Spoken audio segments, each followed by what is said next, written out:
58th session of the Senate and the first regular session of the 20th Congress is hereby.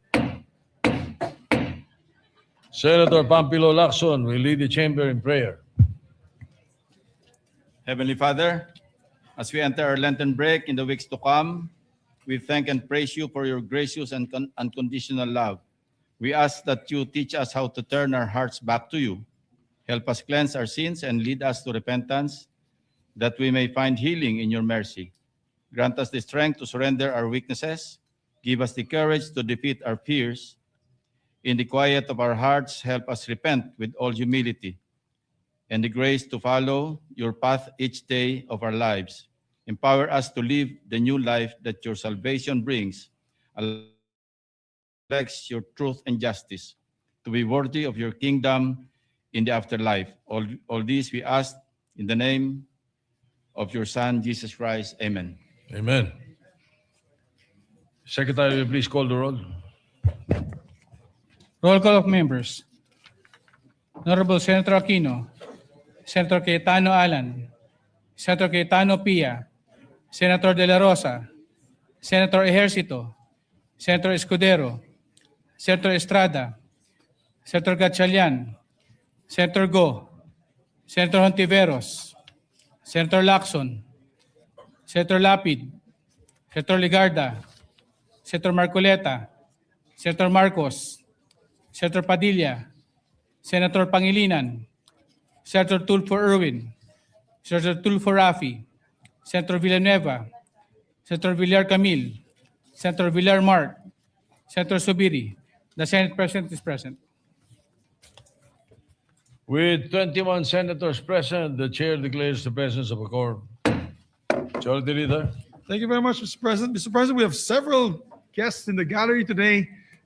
Guest of Senator Gatchalian is Mayor Nonoy de la Cruz from Don Salvador Benedicto, DSB, Negros Occidental. He's here with us. A good friend of mine. Also, guest of Senator Lapid, Benguet Mayors. Atok Benguet Mayor Franklin Smith, Itogon Mayor Bernard Waclin, Bagyas Mayor Julius Amos are here with us. We also have guests of Senator Camille Villar, local officials from Kalayaan, Laguna, led by Mayor Sandy Laganapan. We have also guests of Senator Ana Cayetano, Council of Manila's City Councilors, Councilor Darwin Awisia, Councilor Jesus Taga Fajardo, Councilor Bobby Espiritu. We also have guests of Senator Erwin Tulfo, Mayor Abner Tesorio of Sofrino Española, Palawan, and Mayor Richard Herrera of Dumaran, Palawan. We have also guests of Senator Erwin Tulfo, delegation from the Fulbright Commission and School of Advanced International Studies of Johns Hopkins University, led by Professor Henrietta Levin.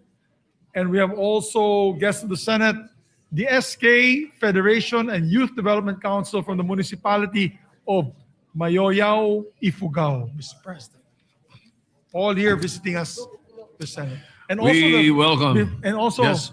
the very good, hardworking, good-looking son of Senator Amy Marcos, the Vice Governor of Ilocos Norte, is here with us. Yes, so we welcome all our guests to the Senate this afternoon. Thank you for joining us. And just for the information of our colleagues and the public, as of 2 minutes ago, 3:39, the House of Representatives has adopted Senate Bill 1982 as an amendment to House Bill 9418. Which bill was that, Mr. President? That's the That forgoes the excise tax. that Okay. forgoes the BICAM. Thank you, Mr. President. Automatically enrolled copy will be sent to the President. All right, Majority Leader. Mr. President, today is Wednesday. It is the last day. I'd like to give priority to our colleagues who want to deliver privileged speeches and avail of the privilege hour, Mr. President, with the permission of the body. May we recognize a distinguished colleague, no other than Senator Mark Villar. Yes, I cannot wait to listen to the first privileged speech of Mark Villar in the for this 20th Congress. Congress. For this Congress. In the 20th Congress, yes. And he's delivering on the last day. So go ahead. Yes, sir. Senator Mark Villar is recognized. Mr. President, I rise on a matter of personal and collective that has permeated to the Philippines for a long time. Rabies. And we have a video that we'd like.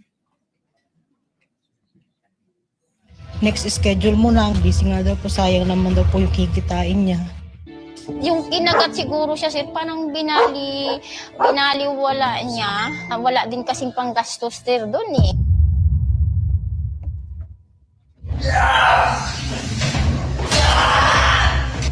Ganito ang sinapit kamakailan lang ng 2 pasyente matapos silang tamaan ng rabies. Nara ko dire. Ha? Isa na rito ang 31 anyos si Cignal na isang factory worker sa Laguna. Ayon sa report, nakagat daw si Cignal ng alagang aso ng kapatid noong August 2024. Pero ang problema, isang beses lang siya nakapagpabakuna ng anti-rabies at hindi na muling nasundan pa. Ayon sa report, 9 na buwan matapos makagat ng aso, nilagnat si Cignal at namatay noong May 18.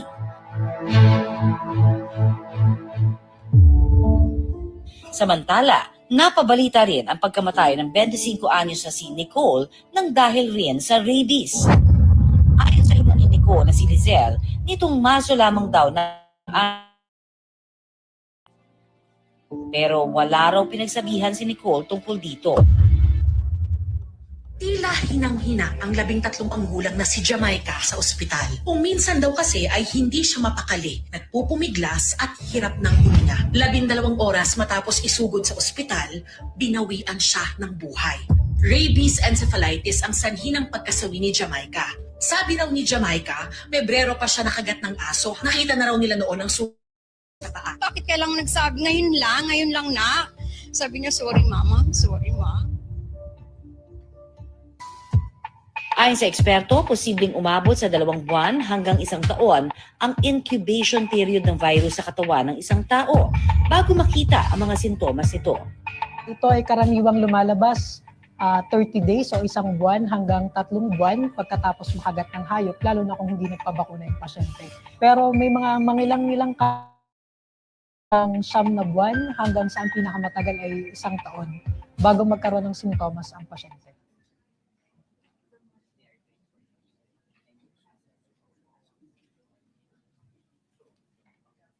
Yes. As we saw in the video, one of the rabies victims, her name was Jamaica, and her loved ones joined us in yesterday's session. She succumbed to rabies 2 months after she was bitten by a stray dog as she was walking home from school.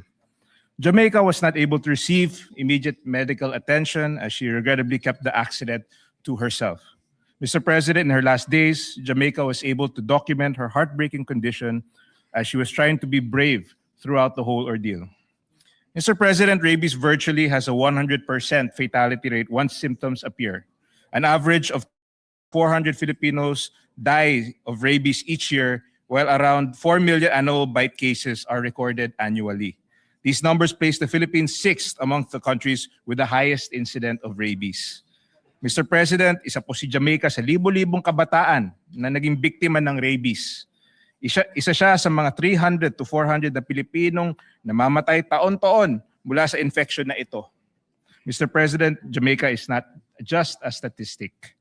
She is a representation of an important public health issue.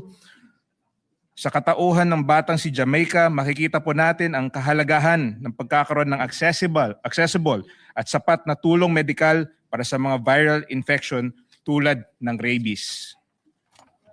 This March, as we observe Rabies Awareness Month, I hope to be a voice for this cause because behind campaigns like this is a haunting and silent reality for families like that of Jamaicans who suffered from the grim impact of this viral disease. Awareness alone is not enough. We must pursue concrete and sustained solutions to completely prevent rabies. The annual Bite Treatment Center at San Lazaro Hospital, the National Referral Hospital for Infectious Diseases and Tropical Medicine in the Philippines, and the same hospital where doctors desperately try to save Jamaica, has seen a daily increase in consultations from 800 per day to 3,000, putting significant strain on the workforce and vaccine supplies.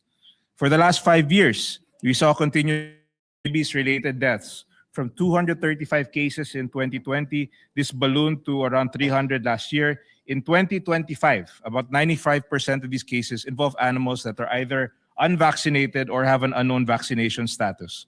With recent reports from DOH reflected a 65, while recent reports from the DOH reflected a 65% decrease in rabies cases from January to February 2026 compared to the same period last year, we should not be complacent. While this is a promising indicator of progress, we should complement it with decisive and tangible response. In 2025, the President directed several national and local government hospitals as well as health centers to provide free anti-rabies and anti-bite vaccinations. PhilHealth has also increased its animal bite treatment package to 5,850 pesos from the previous 3,000 pesos to cover essential post-exposure prophylaxis. This package includes rabies vaccine, rabies immune globulin for immediate protection, local wound care, tetanus toxoid and anti-tetanus serum, antibiotics, and necessary medical supplies such as syringes, alcohol, and antiseptics. Mr. President, I would also like to take this privilege to reiterate bills that I have filed in Congress that seek to address the interrelated issues and challenges we face concerning animals. We must merge the current governmental efforts with legislative actions that institutionalize our campaign against rabies and a holistic approach towards animal care in general.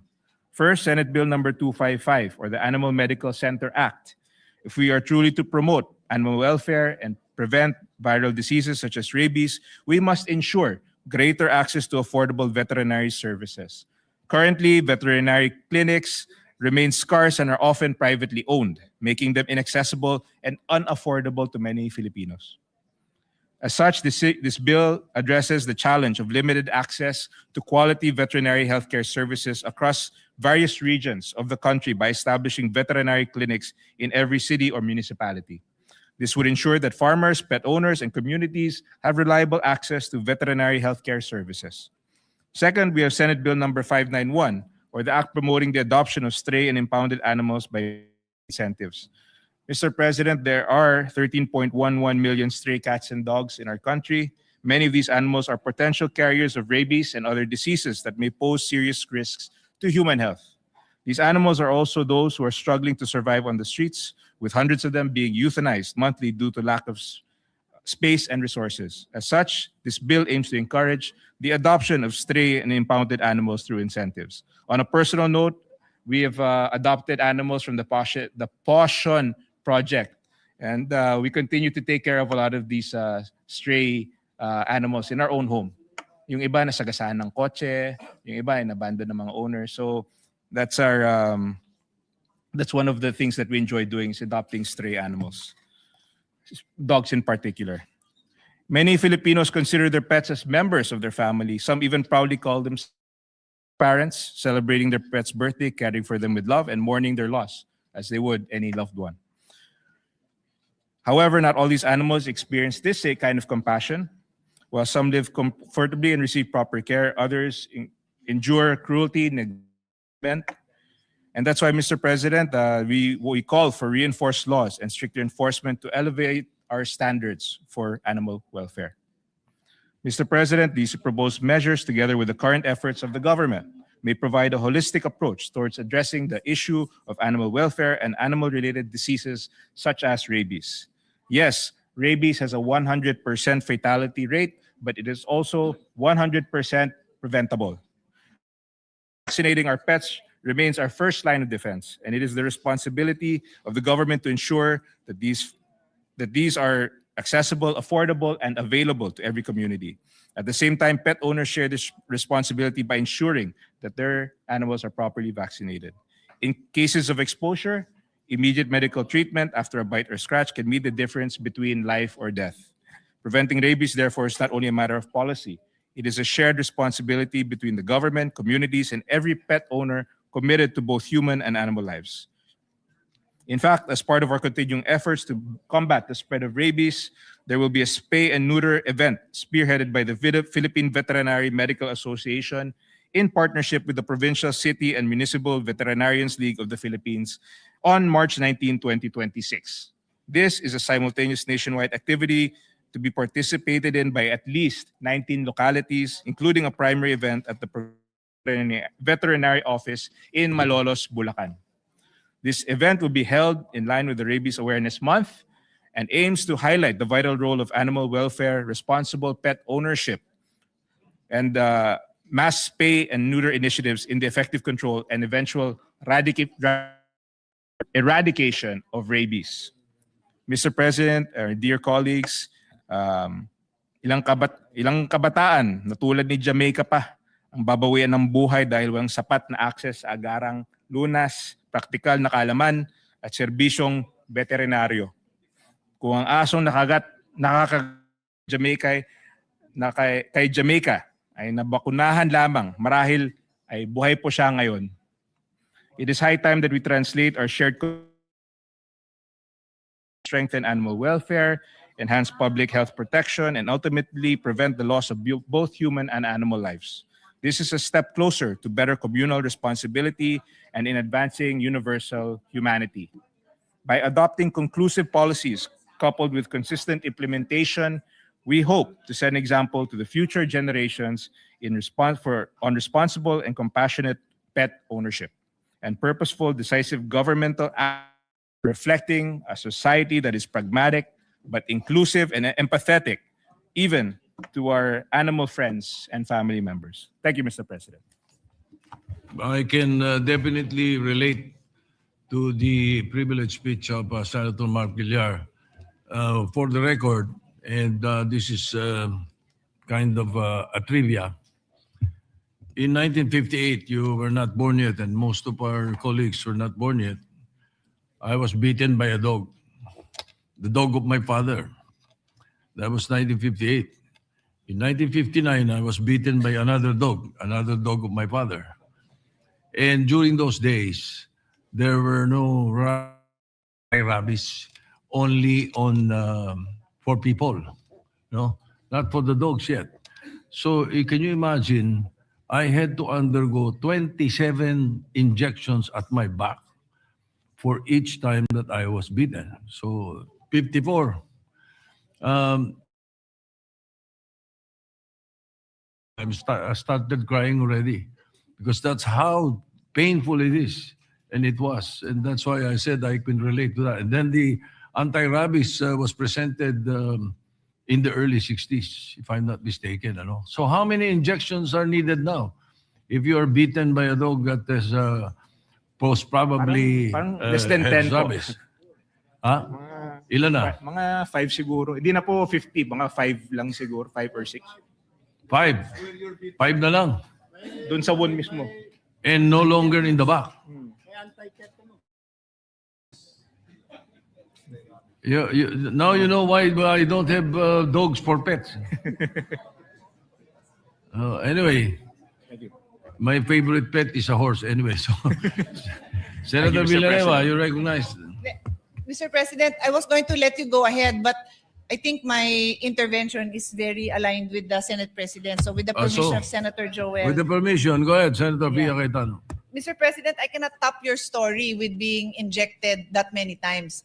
But I can top your story in terms of the number of people had to also get the anti-rabies shot. When I was defending the anti-rabies bill here in the halls of the Senate in the 13th Congress, I don't know, sir, 2010, somewhere there, maybe 2008, 2009. I was a chairman of the Committee on Health, and I had in my office the WHO representatives, the Veterinarians Association, the DA, because sa kanila ka-under yon, defending the bill on the floor. That's why they were there. I was waiting for my turn. And then I got a call that my daughter was bitten by a dog. So my brother had to rush her. And the problem that we still have now, even though ang first dose is day 0, second dose is day 7, then you will receive a single dose of a booster shot. There's also a 3-dose schedule. So hindi na kasing dami. Pero syempre, it's still very traumatic. And the problem is, it's not easily available in a health center because I think it's packaged in a bulk. So thankfully, we live in Alabang. Katabi namin yung RITM. Kaya mahal na mahal ko yung RITM na yan. meron sila doon. Pero you cannot go to an average clinic and get a vaccination. Anyway, that's not even the end of my story. Then nag-break, umuwi sa probinsya yung chief of staff ko. Na nandun, tinatrabaho yung biofuel bill natin. Pagdating niya doon, silang dalawa ng anak niya, nakagat din ng aso. So habang nasa probinsya siya, nag-i-injection din sila. So matindi ho talaga yung anti-rabies issue na yan. And we still have a long way to go. And at that time that I defended it, everybody was saying, ano ba naman yung bill na yan, rabies? That's not a big deal. Tapos may namatay na hapon. Kasi pagpunta niya galing siya dito, pag uwi niya ng Japan, hindi nila ma-figure out kung ano yung problema niya. Kasi wala nang rabies doon. At that time, we are only one of 5 countries that still has rabies. Baka ngayon, one of one na lang tayo. Sana pa wala na rin. I just wanted to share that, Mr. President. Thank you. And again, Senator Mark Villar, thank you very much for your privileged speech. Senator Joel Villanueva was recognized. Thank you, Mr. President. Mr. President, as mentioned by Senator Pia, we cannot top your story about being beaten twice. I wonder, Mr. President, how your mom reacted to your dad having beaten twice and experiencing that much injections, Mr. President. But anyway, Mr. President, if we can ask some questions, just 1 or 2 questions to the distinguished gentleman from Las Piñas, Senator Villar. This representation would like to state for the record that we are in full support of his privileged speech and his intention to address this big problem, Mr. President, this problem that we have been experiencing for quite a long time. In fact, Mr. President, when I was in the House of Representatives 20 plus years ago, Mr. President, we have been talking about this, and everyone would come up with a vision of a rabies-free Philippines, Mr. President. And since then, there had like 3 or 4 administrations, Mr. President. 4 na ho na administration. And I don't know, Mr. President, nag-i-improve ba tayo? Okay ba tayo? So, Mr. President, ang tanong ko lang po, actually simple and practical question, and I think the good gentleman from Las Piñas made mention that there are about 13 million stray dogs in the country. Is that the correct figure? Or do we have really a figure, Mr. President, itong mga stray dogs natin? Because how can we say, for example, every administration, Mr. President, I recall, would come up with, for the past 4 administrations, I remember, they are planning or coming up with something that in the year ganito, rabies-free Philippines na tayo. But I don't know, Mr. President, until now, I myself, Mr. President, I have a friend of mine na cousin niya, Mr. President, na namatay din po because of rabies. So, may I ask that question to our distinguished colleague, Mr. President? President, to answer your question first, is the numbers were given to us by the Bureau of Animal Industries of the Department of Agriculture. So those are their numbers. And at the number is 13. Yes, would be 13 yes, million. Yes. And yes, unfortunately, with regards to rabies, as the good Senator Senator Pia mentioned earlier, most countries are already rabies-free. We have not yet achieved that in Philippines. In fact, if there's a visitor who comes here, hindi pa nila alam yung rabies dahil wala na talaga sa vocabulary nila yung rabies.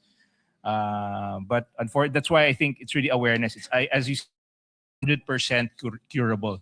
So Yes. siguro magkaroon lang ng mas additional training and awareness, and that's part of the bill. And centers for veterinary health, I think that would be go a long way into eliminating, not just minimizing, pero sana ma-eliminate na itong rabies dahil hindi na halos sa buong mundo wala nang rabies. Sa atin lang meron pa. Yeah. Thank you for that, Mr. President. But still, Mr. President, I'm quite having some reservations when you talk about the figures. For example, the 13 million. How did you actually get the 13 million? I mean, I can see a lot of stray dogs in the streets of Metro Manila, especially in the province. I'm not going to debate or talk about the figures given to our distinguished colleague, but perhaps when you talk about other countries' experiences, Mr. President, what was the turning point, Mr. President, of addressing and what would you just say, Mr. President, the reason behind the rabies-free communities, Mr. President, for other countries? Yeah, it's a comprehensive solution. This includes one, the unavailability of vaccine. These are the factors that that affect our country, that continue to allow rabies to be an issue. One is the unavailability of the vaccines. Two is the lack of awareness of the existence of the lack of awareness, and of course, lack of responsibility for the dog owners, lack of adequate animal bite facilities, hesitancy on the possible cost of treatments, non-completion of the treatments, and non-implementation of impounding projects at the LGU level. So these are the major factors that we need to improve on in order to reach zero rabies level. Thank you, Mr. President. One last, probably, Mr. President. Our administration, this administration, is envisioning a rabies-free Philippines. And do we have a time frame for that? As of now, Because again, every administration, I have heard every administration, for the past 4 administrations, rabies-free Philippines, Mr. President. Yes, there's no, as of now, I'm not aware of any timeline to bring awareness to this issue with your help also. In fact, the event is actually in Bulacan, so I think that's that's a very good start. And of course, with the creation of more centers and more awareness, we hope that we can achieve that timeline to eventually eradicate rabies in our country. I hope so, Mr. President. And I joined the gentleman from Las Piñas in pushing for possible reforms that we can do, maybe through budgeting also, Mr. President. Adoption, Mr. President. We have adopted several puppies before, even yung mga matatanda na po na walang gustong kumuha.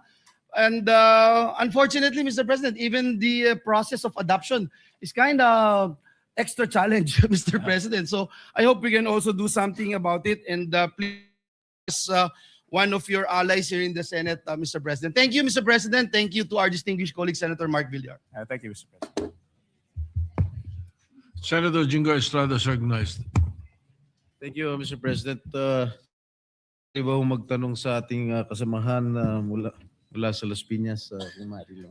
Yes, please. Maraming salamat po, Ginoong Pangulo. Ilan na ba namamatay dahil sa rabies dito sa ating bansa? Every year, on average, it ranges from 300 to 400. 300 Fluctuates. to 400 deaths Yes, per every year. year Yes. because of rabies. Yes. Dahil lang pa sa kagat ng aso? Dahil lang ba? Karamihan dogs, but animals in general, pag nakagat ka ng isang animal, dapat ang usual procedures, magpa-vaccination ka na kagad. Okay, ano itong mga hayop na merong mga rabies? Bukod sa aso. Well, cats also, mammals in general. But karamihan po kasi usually Monkeys. yung bite cases is dogs. Pero Monkeys posible meron. siguro, kailangan meron din. Bats. Pero very rarely. Rats, Ano yung bats sa Tagalog? bats. Paniki. Mga paniki. What else? Very rarely, siguro. Yeah, but mammals in general, if pag nakagat ka ng isang mammal, may possibility. Saan ba nakukuha yung rabies? Saan? Saan ba nakukuha yun? Saan nakukuha? Sa mammals? It's a bloodborne infection. Okay, kasi huli katanungan lang. Just very curious about this. Kasi usually yung ating mga kababayan, lalo na yung masang Pilipino, minsan kumakain sila ng aso. Tama? Yes. Minsan niluto nila, kinakaldereta nila. Kapag ba ka ng aso na na may rabies, magkakaroon ka ba ng rabies? Wala pang case, wala pang known case na kasi usually naluto na yan.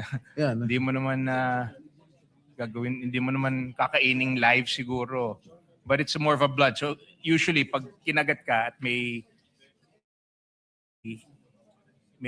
bleeding or may So walang or na-break yung skin, scientific findings na kung kumain ka ng aso na may rabies, it does not necessarily mean na magkakaroon din yung taong kumain ng rabies. Siguro Na magkakaroon ng rabies. siguro pag raw, pag kinain mo ng raw, Hindi, wala naman siguro kakain. wala naman siguro. Wala naman siguro kakain ng hilaw na aso. Wag naman Unless kumain yung ng mga hilaw na primitives. aso. Pero kung luto naman yung ayoko naman. Meron na ba? I'm against dog. Hindi ako sangayon sa Meron bang naitala ang Bureau of Animal Industry na meron kumakain sa mga Pilipino na hilaw na aso? Wala naman, sir. Wala naman, Mr. President, na walang cases na wala lang akong data pero wala naman sigurong cases na yung mga taong kumakain ng raw na aso. Ano ba yung asong mahilig kumagat? Babae o lalaki? Wala pa tayong statistics kung anong mas sorry, Mr. President, we have no statistics, but we can look for. This was just a phone-in question. Anyway, maraming salamat po, Ginoong Pon. Thank you very much. Thank you.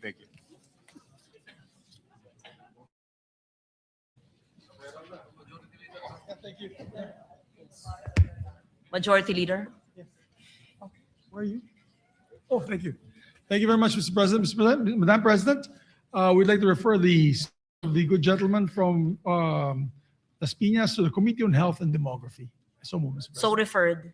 And before I take up another matter, I just want to congratulate I see him. Senator I'm sorry. Kiko Pangilinan. Oh, sorry. Yes, what is the pleasure? No, just to refer it likewise secondarily to the Committee on Agriculture. Yeah, no objections. So Madam referred secondarily to the Committee on Agriculture. And may I just like to commend Senator Mark Villar. In our province of Bukidnon, we have a lot of rabies cases there. It's really a problem. As a matter of fact, in my sheep farm, this is a true story, I can actually show the pictures. In Bukidnon, there were 3 rabid dogs that attacked our sheep. They killed about 47 of our sheep. And if you see it, kinagat talaga yung tiyan and all that. It's horrible. I thought it was, alam ko, baka aswang eh. And then may nabaril ng isang security guard yung isang aso. So it was rabid dogs in packs. And that's what happens in the rural areas. So yes, we need to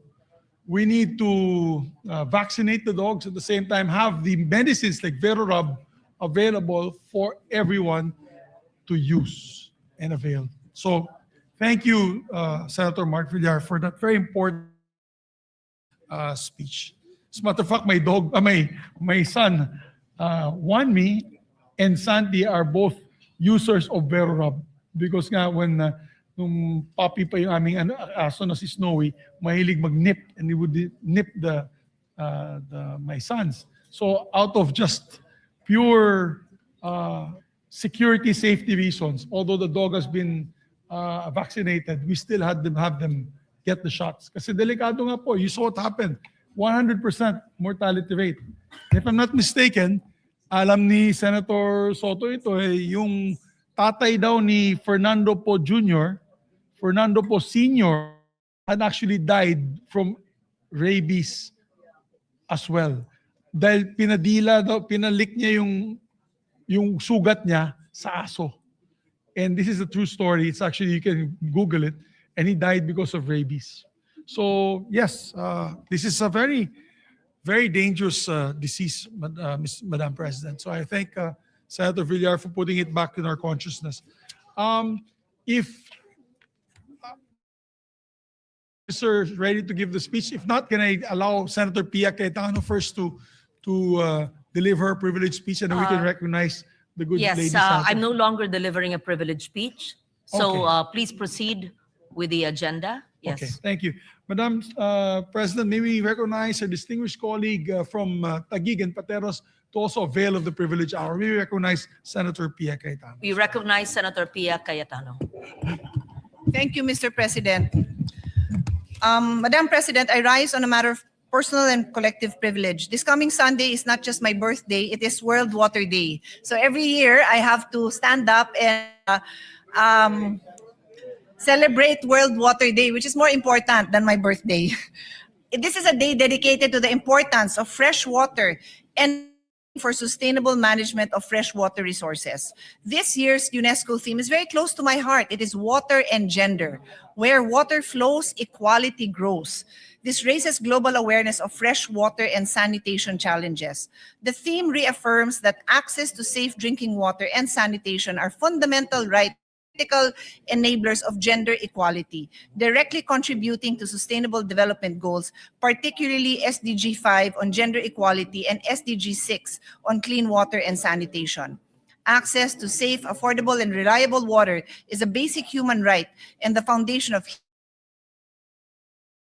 experience. Yet around the world, women and girls still spend hours every day collecting time taken from them that should have been spent in school, at work, or caring for themselves. The observance also marks the launch of the United Nations World Water Development Report 2025, which calls for transformative action on a water crisis that proportionately burden women and girls. Key highlights of the report include: only 71% of the global population has access to safely managed drinking water, leaving 2.2 billion people without reliable access. The situation concerning sanitation is worse. 3.5 billion people worldwide lack access to safely managed sanitation, such as septic systems where waste is safely disposed of. Women and girls are disproportionately affected in rural and mountain areas. In the Philippines, we are a water-rich archipelago, but being water-rich does not automatically mean we are water-secure. A 2026 Philippine Institute for Development Studies report highlight that while national access to safe water has reached about 87.7%, 12.4 million Filipinos still lack reliable and safely managed water. The report also stated that fewer than half of the Filipino household have piped water connections at home, while over 300 municipalities are still classified as waterless, with more than half of the residents lacking reliable supply.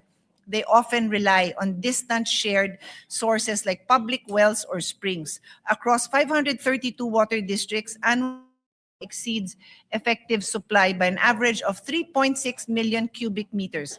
This is a structural deficit that threatens both public health and economic growth.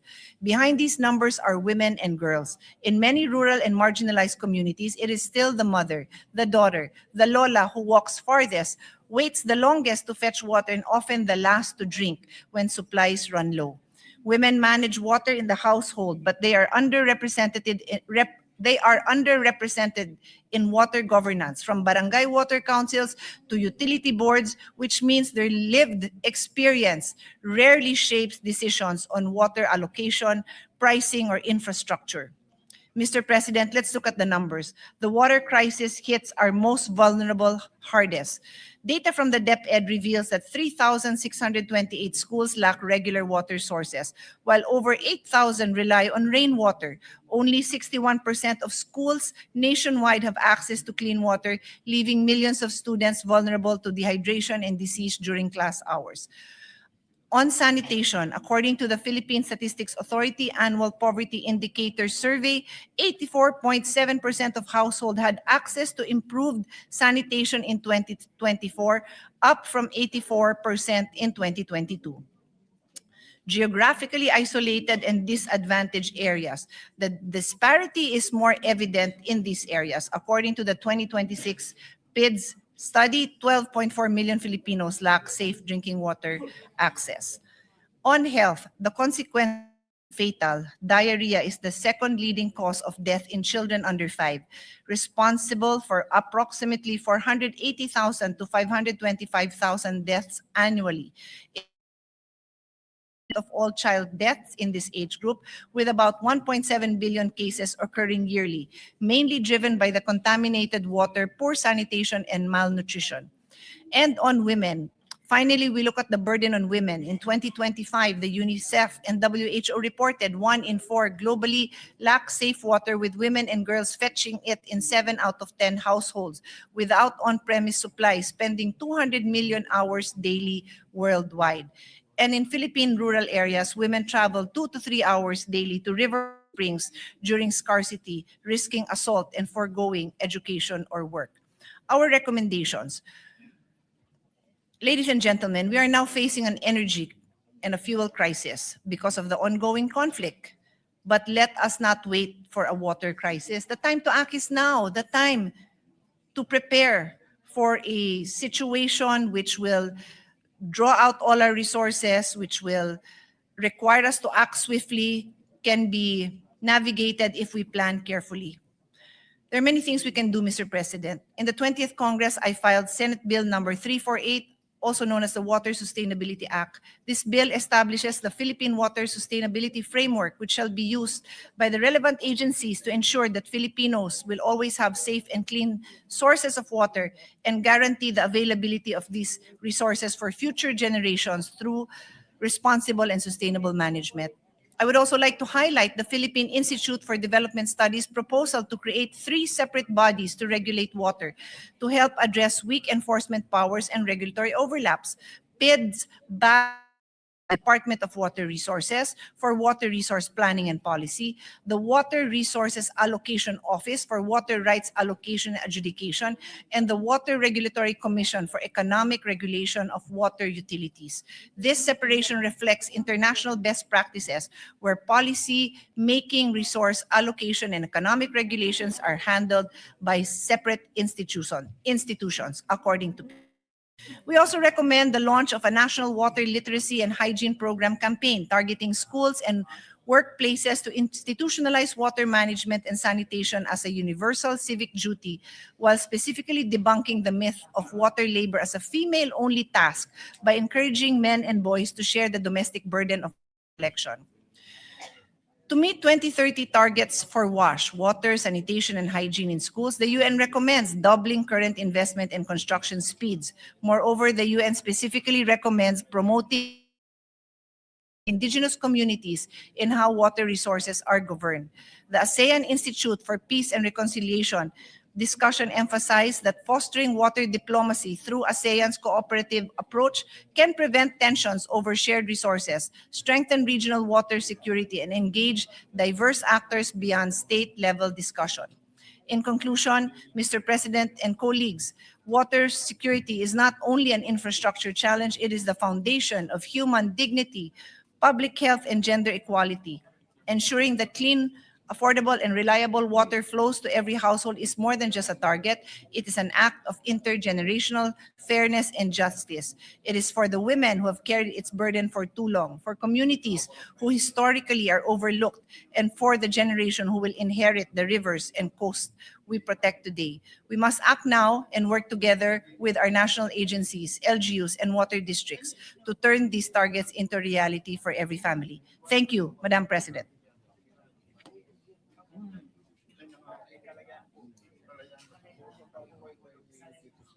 Very much, Senator Pia Cayetano. I would like to associate myself with the views on water and sustainability by the good Senator, Chairman of the SDG Committee, and wish her an advance happy birthday on World Water Day. I hope she's listening so she can hear the early birthday greetings. In the meantime, we recognize Senator Sherwin Gatchalian, the Acting Majority Leader. Thank you. Thank you, Madam. I would like to greet our good senator an advance happy birthday. So with that, I move to refer the privileged speech of Senator Pia Cayetano to the Committee on Sustainable Development Goals, Innovation, and Futures Thinking. I so move, Ms. President. So referred to the SDG Committee. I move to suspend session. Session is Madam President. suspended.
you.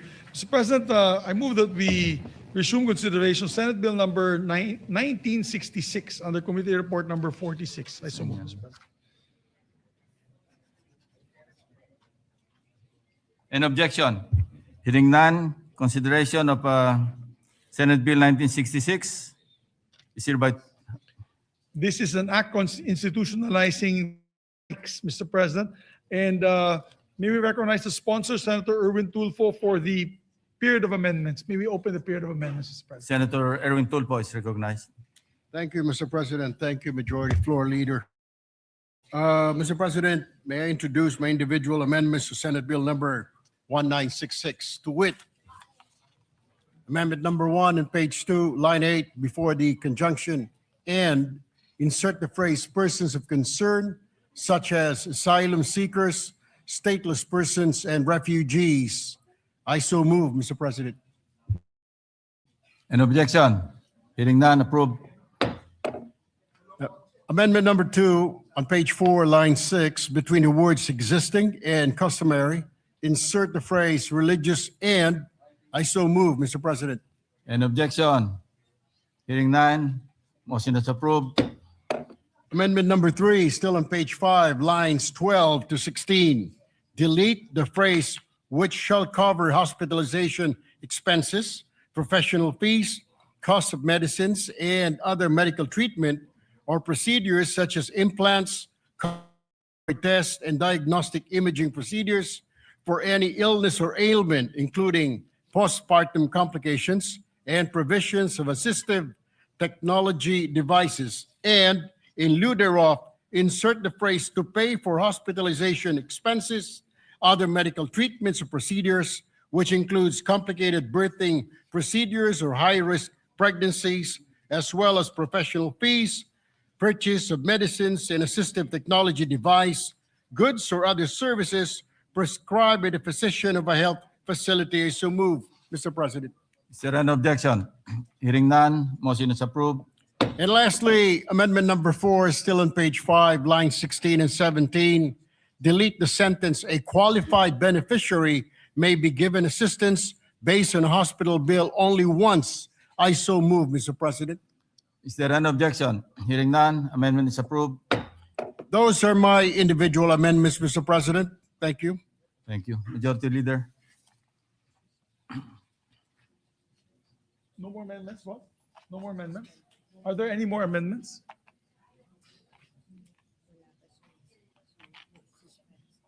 Mr. Majority Floor Leader, may we just suspend, because I believe Senator Lauren Legarda will have a few amendments on this assistance for individual in On the crisis. If she's ready, if the goods is ready, we can already take it up now as individual amendments, Mr. President. Senator Lauren Legarda is recognized to introduce her amendments.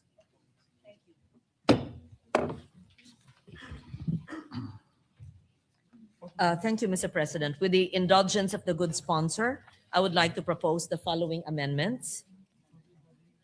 1, on clarifying that medical assistance under AIX is supplemental or augmentative, assuming that is the correct nomenclature to existing health assistance mechanisms. On page 5, lines 12 to 18, section 4I, after the sentence ending with the purchase of vitamins and aftercare shall not be covered, insert a new sentence to read as follows. Section 4, definition of terms. Medical assistance refers to a qualified beneficiary may be given assistance based on a hospital bill only once. Other health care expenses such as immunization, birthing, and purchase of vitamins and aftercare shall not be covered. Medical assistance under this act shall be supplemental or augmentative in character and may be availed of when existing health financing, assistance, or benefit mechanisms, including those under Republic Act 11223 or the Universal Health Care Act, PhilHealth, Malasakit Centers, the Philippine Charity Sweepstakes Office, or other similar programs are unavailable, insufficient, delayed, or do not fully address the crisis of the qualified beneficiary. I submit, Mr. President. What does the sponsor say? We accept, Mr. President. Thank you, Mr. President. And just to Subject to put- style. Yes, thank you. And just to kindly put on record the rationale behind the amendment, thank the good sponsor for accepting it. It characterizes AIX as a stopgap measure, but its definition of medical assistance remains broad enough to overlap with PhilHealth, UHC benefits, malasakit centers, PCSO, and other medical assistance mechanisms. Because without a clarification, there is a high risk of duplication or inconsistent implementation, and beneficiaries being referred from one program to another without timely relief. This amendment, therefore, is necessary to make it clear that AIX medical assistance is supplemental or augmentative. Thank you, Mr. President. Noted. There's Is there an another- objection? Hearing none, amendment is approved. On clarifying the boundary between legitimate LGU coordination and prohibited interference or political involvement.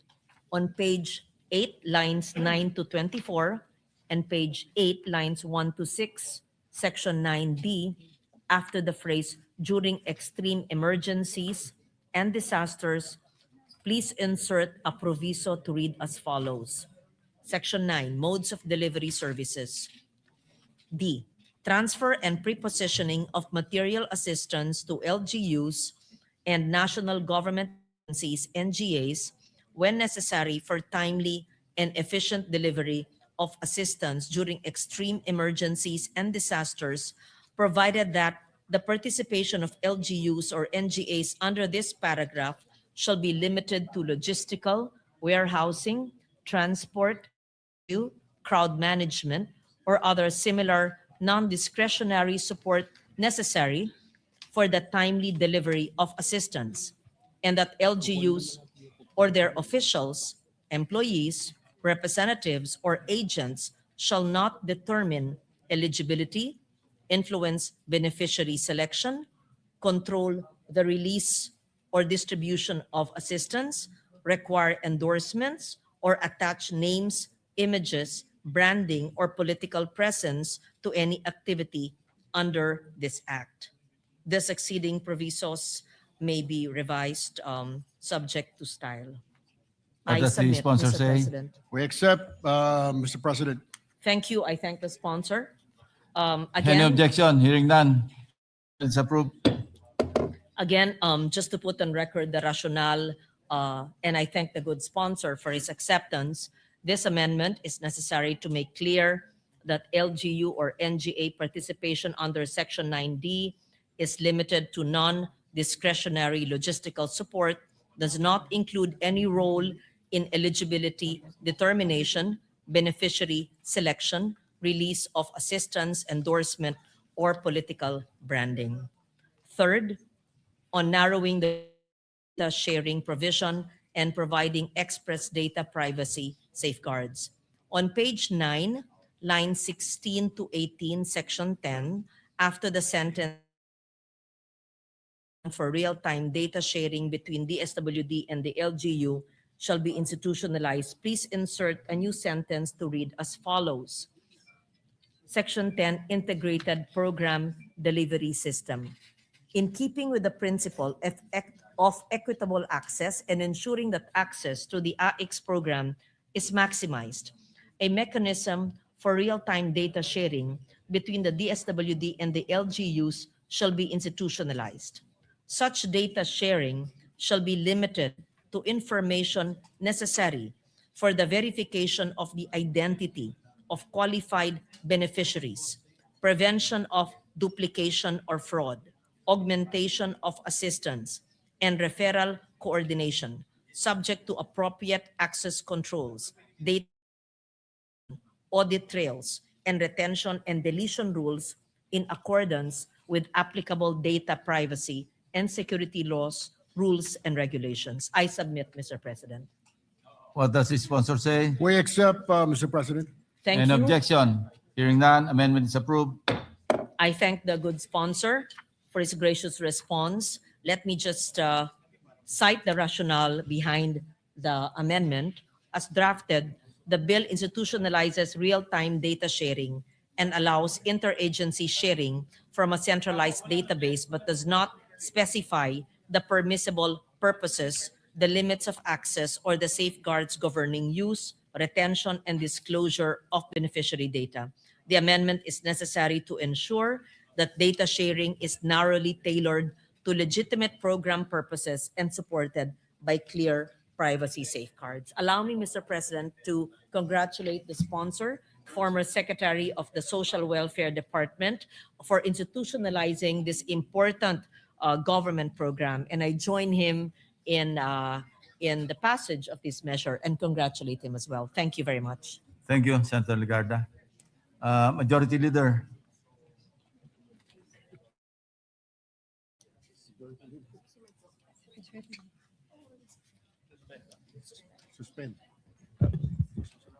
Mr. President, there's no more senator who will be amending, so I move to suspend the bill that being discussed. Suspend consideration of the measure. Consideration of Senate Bill 966 is in order. An objection, hearing none, so suspended. 1 minute suspension, Mr. President. Session is suspended.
President, I move to consider Senate Bill number 1981 under Committee Report number 47. I so move, Mr. President. Is there any objection? Hearing none, Senate Bill number 1981 under Committee Report number 47 is in order. And Mr. President, we are in the period of individual amendments. I move to recognize Senator Bamakino as the sponsor of the measure. Senator Bamakino is recognized. Thank you, Mr. President. Mr. President, these are the individual amendments of Senator Ontiveros. Therefore, let me read them into the record and ask for support. Firstly, on page 7, after line 3, insert a new subsection 6 to be read as follows. 6. The teacher's salary subsidy shall not be used to diminish, offset, or substitute for existing wage obligations, including benefits negotiated under collective bargaining agreements. So moved, Mr. President. Is there an objection? Hearing none, amendment is approved.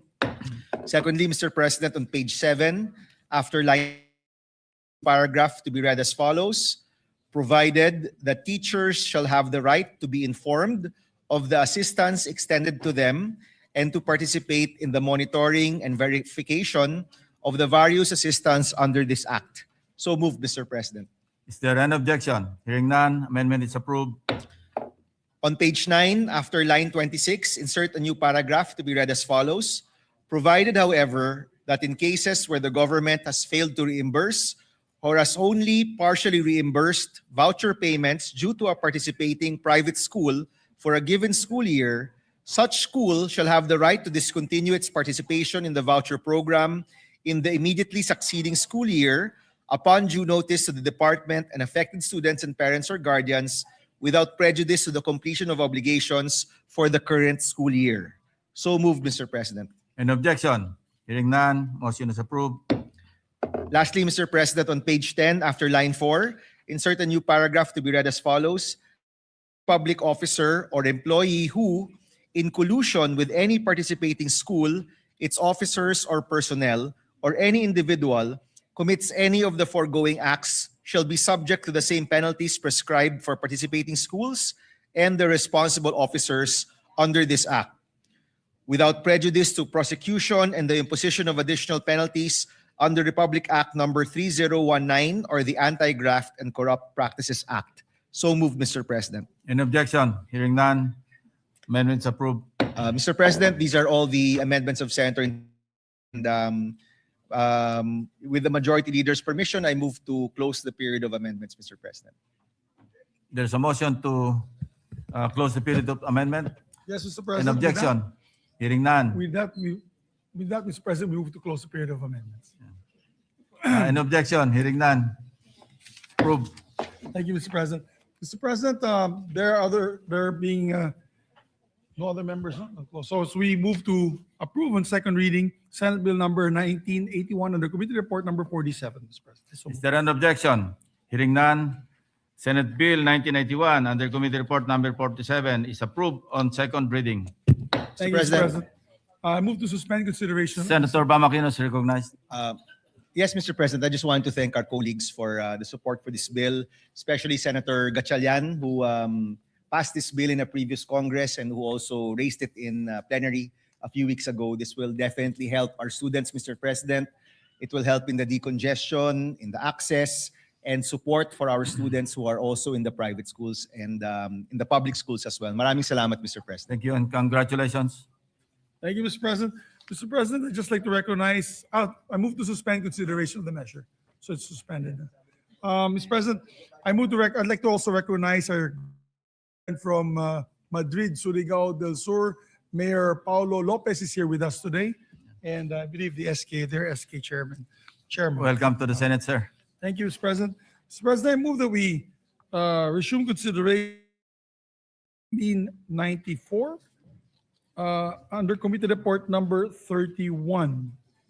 Or may I ask for minute suspension rather, Mr. President? Session suspended.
recognize the sponsor of Senate Bill number 1894, no other than Senator Lauren Legarda, to propose the resolutions, both committee and a few individual amendments. Senator Lauren Legarda is recognized. Thank you, Mr. President. In accordance with Rule 29, Section 82, Paragraph 2 of the Rules of the Senate, this representation seeks to amend by substitution Senate Bill 189, Committee Report 31. These amendments are aimed to clarify that CHED and TESDA are the implementing agencies of the measure, allowing both to create plantilla positions as may be with the UNIFAST board serving as policy setter, and in collaboration with Senator Ontiveros, establish a grievance mechanism, creating grievance committees within CHED and TESDA to investigate and resolve complaints from learners, and as well in collaboration with Senator Ontiveros, institute a deficiency safeguard to ensure that any funding gap in the implementation of the free higher education and the tertiary education subsidy or test is covered in the succeeding General Appropriations Act or GAA. With that, Mr. President, with the permission of the body, I move to amend the bill by deleting the entire text thereof after the enacting clause and replacing the same with the provisions contained in the proposed amendment in the nature of a substitute as filed with the Legislative Bills and Index Service and earlier distributed via email to the offices of the senators. I move that the text thereof be considered as read into the record. An objection? Hearing none, motion is approved. Thank you, Mr. President.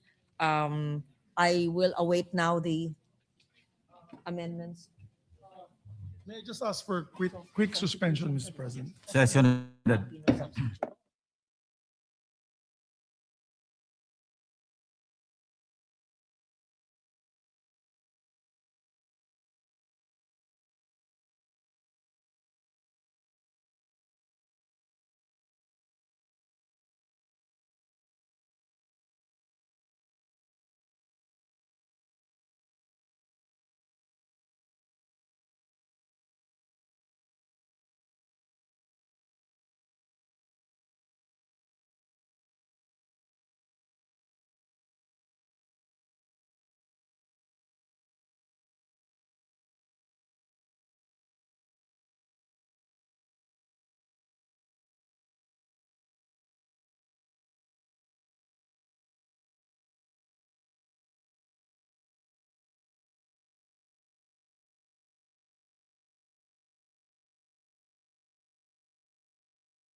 Mr. President, I move that we, with the permission of the body, we proceed to the individual amendments. This is a substitution, amendment by substitution, but we can proceed to the other amendments that are proposed by our colleagues, and then we can suspend consideration of the measure for them to study the clean copy. Yes. So may we proceed with the individual amendments and recognize Senator Sherwin Gatchalian, Mr. President. Senator Sherwin Gatchalian is recognized.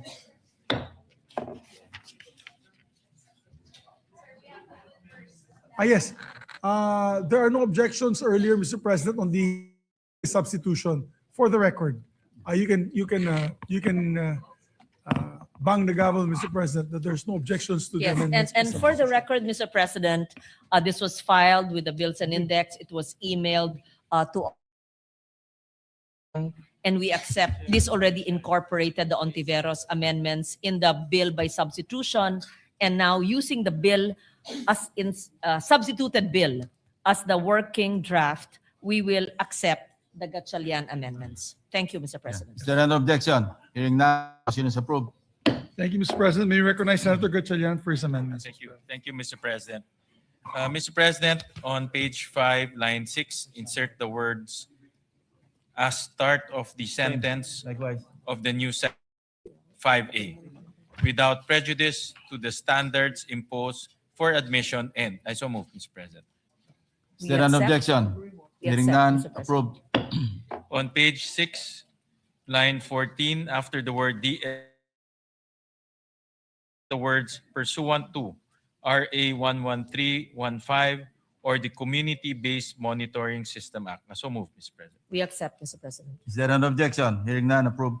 On page 6, line 15, after the word upon, insert the word passing. I so move, Mr. President. We Is there accept, Mr. Is President. there an objection? Hearing none, motion is approved. On the same page, on line 25, delete the word documentary. I so move, Mr. President. We accept. An objection? Hearing none, amendment is approved. On page 8, delete lines 8 to 20 and insert the following paragraph. Qualified beneficiaries who are granted TES shall continue to receive TES for the remaining prescribed duration of their program, provided that, subject to compliance with the eligibility requirements set forth in this act, an extension of up to 1 additional year may be granted only upon a showing of justifiable and documented circumstances resulting in delay in program completion, including but not limited to academic difficulties, health-related conditions, force majeure, or other valid cases as may be determined by the UNIFAS board. Provided further that the grant of such extension shall be subject to evaluation and approval by the UNIFAS board in accordance with guidelines for this purpose. So move, Mr. President. What does the sponsor We say? accept, Mr. President. On page 11, starting Teka from... muna, motion is approved. Sorry, Mr. President. On page 11, starting from line 13, delete the entire clause starting from the word "and" until the word "programs" in line 19. The new paragraph shall now read as follows. E. Formulate and issue the policies and minimum standards for monitoring and evaluating of academic progress and retention rates of the TES grantees. I so move, Mr. President. An objection? Hearing none, motion is approved. On the same page 11, line 24, after the semicolon, insert the word "and." I so move, Mr. President. An objection? Hearing none, amendment is approved. And lastly, Mr. President, on page 11, delete the lines 25 up to lines 12 of or paragraph G. I so move, Mr. President. We An accept, objection? Mr. Hearing none, approved. Thank you, Mr. President. Thank you. Thank you to Senator the Sherwin. sponsor. Thank you very much to the good sponsor, to the good Chairman of Finance for enhancing the substitute measure. Thank you. Thank you, Mr. President. Mr. President, allow our colleagues to study the clean copy of all the amendments. I move that we suspend consideration of the same. An objection? Hearing none. Senate Bill 1894, under committee report number 31, is suspended. Mr. President, I move to transfer from the calendar ordinary business to special order Senate Bill number 1990 under committee report number 52. An objection? Yun, 1990. 1990.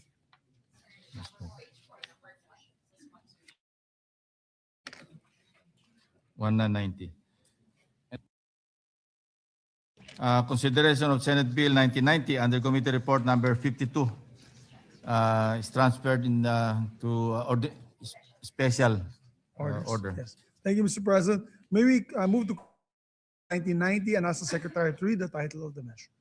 The Secretary is directed to read the title of the measure. An act ensuring the development, promotion, and protection of agricultural and fisheries cooperatives, providing for the creation of the Bureau of Agricultural and Fisheries Cooperatives, and appropriating funds therefore. Mr. President, I move that we recognize to sponsor the measure no other than our distinguished colleague, Senator Francis Kiko Pangilinan. Is there an objection? Hearing none, Senator Francis Kiko Pangilinan is recognized. Thank you, Mr. President. Distinguished colleagues, I stand here to sponsor Senate Bill 1990 under Committee Report number 52 in substitution of Senate Bills 389 of Senator Risa Ontiveros and 1183 of this representation. Tawagin natin itong panukalang batas ng Agriculture and Fisheries Cooperatives Act. Before I proceed, Mr. President, allow me to inform the body that this representation is a shareholder of a small vegetable family farm corporation in Alfonso, Cavite. And although this measure pertains not to farm corporations but to cooperatives, this representation has decided to err on the side of full disclosure as provided for in Article 6, Section 12 of the Constitution. In this connection, Mr. President, may I also request that the letter I forwarded to the Senate President on this matter of full disclosure be considered as, we will submit it, Mr. President, and it be considered as being read into the record. Thank you. Mr. President, this measure, panukalang batas para sa Agriculture and Fisheries Cooperatives Act, nag-uumpisa po ito from a simple but transformative premise. Kung gusto nating ayusin ang ating sistema ng pagkain, kung gusto nating sapat at masustansya ang nasa lahat ng hapagkainang Pilipino, sabi nga po nila, to secure our food, we must first secure our farmers and fisher folk. At para ma-secure ang kanilang kagalingan at kahusayan, kailangan nating maorganisa at mapalakas ang mga magsasaka at mangingisda, lalo na ang kanilang kabuhayan at sa bayanihan na natural lamang na dumadaloy sa ating dugong Pilipino. Tulad sa paghahanda ng palayan, lilinangin natin ang ecosystems ng pagsasaka at pangingisda. The bill builds a full ecosystem in which agriculture and fisheries co-ops can finally deliver on the promise of a strong, empowered army of food soldiers. Let me share 3 features of the bill that seeks to realize our dream for the Philippines to become a food powerhouse. First, the bill brings our legal framework in step with today's value chains, kasama ang mga sumusunod na dependensyang agri and fisheries co-ops, farmers, fisherfolk, agrarian reform beneficiaries, dairy and community forest, lahat ng kaugnay na sektor. Kasama na ang multipurpose co-ops na pagkain ang pangunahing negosyo. Lahat na nasa value chain, katuwang rin inputs, production, processing, logistics, at marketing, pati savings at credit, farm education, agri-tourism, digital agriculture, and climate-resilient safety nets. Dapat mayorya o at least 51% ng mga kasapi ng mga co-op ay nakatala sa registry system for basic sectors in agriculture. Pangalawa, Senate Bill 1990 directly strengthens the financial position of these co-ops and by extension their members. Kapag nakarehistro ang these co-ops, may malinaw na mga tax incentive na nakakatulong sa kanilang paglago. Kabilang na ang exemption sa income tax at VAT, lalo na sa mga transaksyon sa pagitan ng mga membro o kapwa agri-fisheries co-ops na may kinalaman sa sariling produkto o ani. Exempt din sila sa gift at donation taxes, maging sila man ang nagbibigay o tumatanggap, at pati ang importation ng makinarya at iba pang kagamitan para sa produksyon ay hindi pinapatawan ng buwis. Dagdag dito, merong tax-deductible donations para sa ating mga farmers and fisher folk co-op.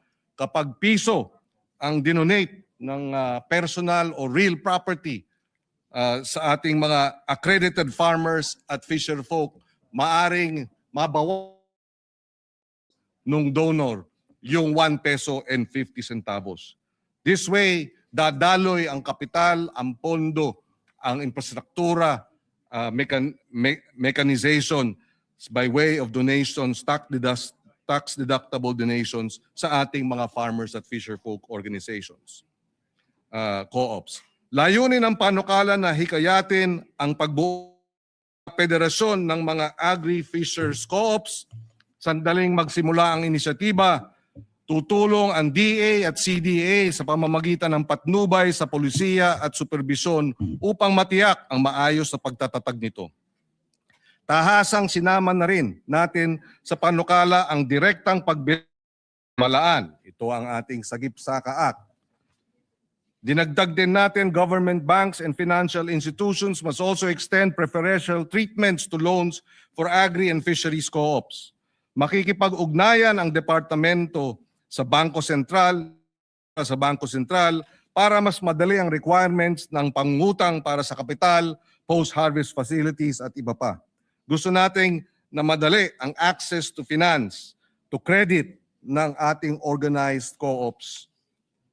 Third and crucially, the bill creates the mechanism to plan, monitor, and measure success, not in vague terms but in metrics. Senate Bill 1990 re-establishes a Bureau of Agriculture and Fisheries Co-ops under the Department of Agriculture. The Bureau will coordinate and implement agri-co-op programs, promote digital platforms, provide technical assistance, and set up local development hubs that can link 500 to 1,000 farmers and buyers and processors. Sa loob ng isang taon, dapat matapos na ng Bureau ang nationwide sustainability mapping. Ito namang mapping ang gagamitin para sa paggawa ng 10-year agri and fisheries co-op development at ng food security master plan. Ang pangunahing policy at planning body ay isang council that is chaired by the Secretary of Agriculture with the Cooperative Development Authority chairperson as vice chair of the council. And the council shall report to Congress every year. Mr. President, at its core, this measure is about putting structure and capital behind something we Filipinos have always had. Hindi lamang po sipag at tiyaga, diskarte at bayanihan. Sa isang banda, imbitasyon ito sa ating mga magsasaka at mangingisda na magbuklod-buklod bilang kooperatiba at pangako rin ito ng Estado na bibigyang gantimpala ang ganitong pagbubuklod. May ikling kwento lang, Mr. President, nakilala ko ang San Nicolas Rice Association mula sa San Simon, Pampanga noong 2022. Isa silang Rice Farmers Association. Nung nakipag-usap tayo sa kanila, nung tayo'y nasa pribadong sektor, gumawa tayo ng paraan na makipag-ugnayan sila sa isang milling company na handang i-mill ang kanilang palay ng libre at sila na rin po ang magpapackage. Ngunit ang sagot sa akin nung asosasyon, bilhin na lang daw ang kanilang palay ng mas mataas ang presyo. Dahil daw, hindi naman daw nila kayang ibenta at hindi nila alam paano ibenta ang bigas. Kapag bigas sana ang ibebenta nila, doble na sana ang kita nila. Pero dahil nga walang kapasidad ang kanilang asosasyon, sila'y nananatiling kapos hanggang palay na lamang ang binibenta. Kung merong Bureau of Agriculture and Fisheries Cooperative na tututok sa kanilang kapasidad, hindi na sana ganun ang mangyayari sa ating mga magsasaka. We would also, Mr. President, sa isang banda, imbitasyon ito sa ating mga magsasaka at mangingisda na magbuklod-buklod bilang kooperatiba. At pangako rin ito ng Estado. Bibigyan nga sila, nagbanggit ko kanina, ng ganitong pagbubuklod. We would like to thank Senators Risa Ontiveros for filing a similar measure, for Senators Erwin and Rafi Tulfo, Bam Aquino, Senator J.V. Ejercito for their participation during the hearings, and to all senators who signed 52, and we seek their support for this immediate passage. In closing, Mr. President, together with the other measure which I will be sponsoring after this measure, Mr. President, we had sat down with President Marcos Jr. 2 weeks ago. We presented this measure as well as the succeeding measure that we are to sponsor, and requested that he certify this as urgent. At the proper time, Mr. President, and he has agreed in principle to do so.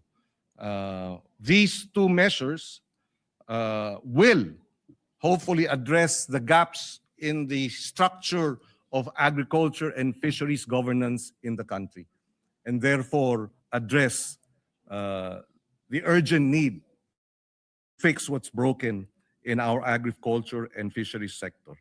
Maraming salamat at we again urge our colleagues for swift passage of this measure. Thank you. Thank you, Senator Kiko, Majority Leader. Thank you very much, Mr. President. Mr. President, for the record, also, I would like to insert a co-sponsorship speech for the record for this measure. Yeah, an objection, hearing none, approved. Mr. President, I move to suspend consideration of the same to allow our colleagues to study the measure. Consideration of Senate Bill 1990 under Committee Report Number 52 is hereby suspended. Mr. President, I move to transfer from the calendar of ordinary business to special order Senate Bill number 1991 under Committee Report Number 53. I so move, Mr. President. Any objection? Hearing none, so transferred. Mr. President, I move that we take up Senate Bill number 1991 and ask the Secretary to read the title of the measure. Secretary is hereby directed to read the title of the measure. An act strengthening the National Agriculture and Fisheries Extension System to accelerate agricultural and fisheries development, creating the Bureau of Agricultural Extension and appropriating funds therefore. Mr. President, may we recognize the sponsor, once again, Senator Francis Kiko Pangilinan, to sponsor the measure. Any objection? Hearing none, Senator Francis Kiko Pangilinan is recognized. Thank you, Mr. President, distinguished colleagues. I stand here to sponsor Bill 1991 under Committee Report Number 53 in substitution of this representation, Senate Bill tungkol sa panukalang batas na ito at committee report. Nung ako po ay bumaba sa pwesto noong 2022, ay naging full-time po ako sa aming farm corporation sa Alfonso, Cavite. Sinubukan ko pong i-organisa ang tinatawag na Alfonso Farmers Cluster Group, 300 farmers, vegetable and fruit farmers sa Alfonso, Cavite. Every week, for about 1 year, Mr. President, nagpupulong kami, pinupuntahan ko sila sa kanilang mga sakahan, sa kanilang mga bukid. After 1 year, Mr. President, ang Department of Agriculture Region 4A, ang Agriculture and Training Institute, ang Alfonso Municipal Agrarian Agriculture Office, nagtulong-tulong kami. My farm became the host of a 14-week farm field school. Every week for 14 weeks, pumupunta about 60 farmers sa Alfonso, Cavite para mag-aral ng organic vegetable farming. Matapos ang 14 na linggo, nagbanding na kami ng husto. Talagang kasabay nating kumain, mayroon pa kaming nag-Christmas party, may graduation pa. At in fairness, naroon ang ATI nung 14 na linggo. Nandoon ang DA Region 4. Nandun din ang Maro.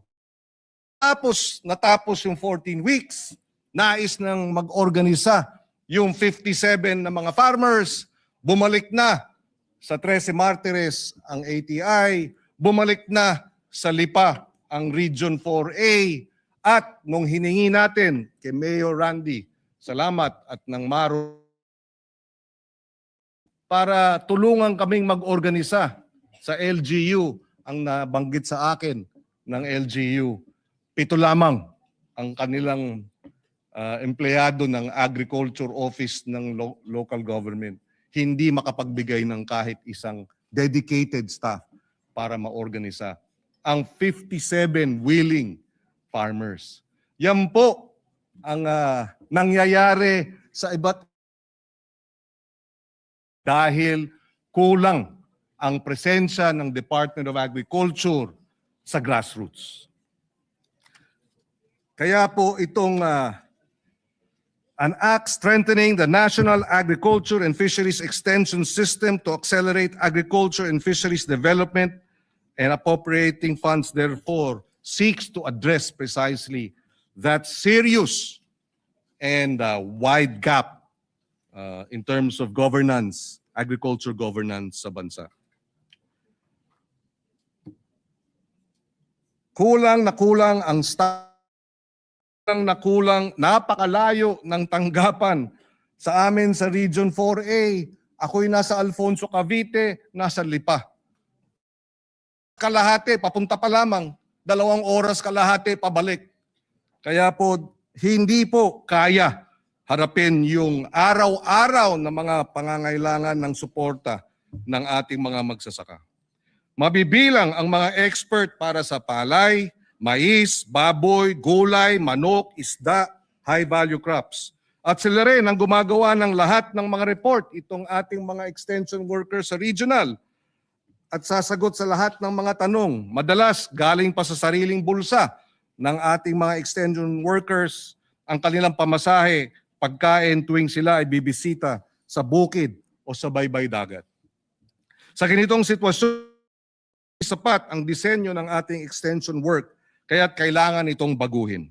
Kaya sa ating panukalang batas, tinatransform natin ang Agriculture Training Institute para maging Bureau of Agriculture and Fisheries Extension Services na may plantilla positions mula sa national office hanggang sa regional, hanggang provincial at municipal levels. Ia-absorb ng nasabing bureau ang LGU employees ng agriculture at ang sweldo ay manggagaling sa national government. Magiging provincial level ang extension workers offices at bureau ng Department of Agriculture. Itinataas ang entry pay para sa technical agri at fisheries extension workers, may hazard pay, subsistence allowance, longevity pay, mobility support. In short, ang mensahe natin sa extension workers ay simple, ngunit makapangyarihan. Kayo ay isa sa mga pangunahing tauhan sa kuhain ng bansa. Sabi nga ni Secretary Kiko Laurel, kumbaga sa Army, pag walang extension workers ang Department of Agriculture tulad ng hanggang sa grassroots, para siyang isang army na walang foot soldiers. Kaya paano may papanalo ika nga ang pakikipaglaban para sa agrikultura kung walang mga infantry o foot soldiers. Kasama ng mga magsasaka at mangingisda, siyempre sila ang main character. Isa sa gusto kong probisyon ng panukalang farmer-to-farmer knowledge sharing. Kinikilala nito ang kaalaman, karanasan at pamumuno ng ating maliliit na magsasaka at mangingisda. Kaya tinuturong nating silang partner o co-teacher. Sa kabuuan, sa pagpapatupad ng batas, nakalaan agad ang 10 bilyong pisong halaga isang matibay na panimulang puhunan para sa sistematikong pagpapaunlad ng pagsasaka at pangingisda sa bansa. Puhunan para sa pagtaas ng kita kapag magkaroon ng maalam na patnubay tungkol sa binhi, kasanayan sa post-harvest issues, at kung ano pang mga usapin. Dahil kapag natulungan mag-organisa ng mga kooperatiba, ang naturang mga basic agribusiness at value-adding na i-connecta sa mga programa tulad ng Sagip-Saka, mga matitinong traders. Bubuti ang farm gate prices, tataas ang kita ng ating mga magsasaka at mga nagpapakain sa atin.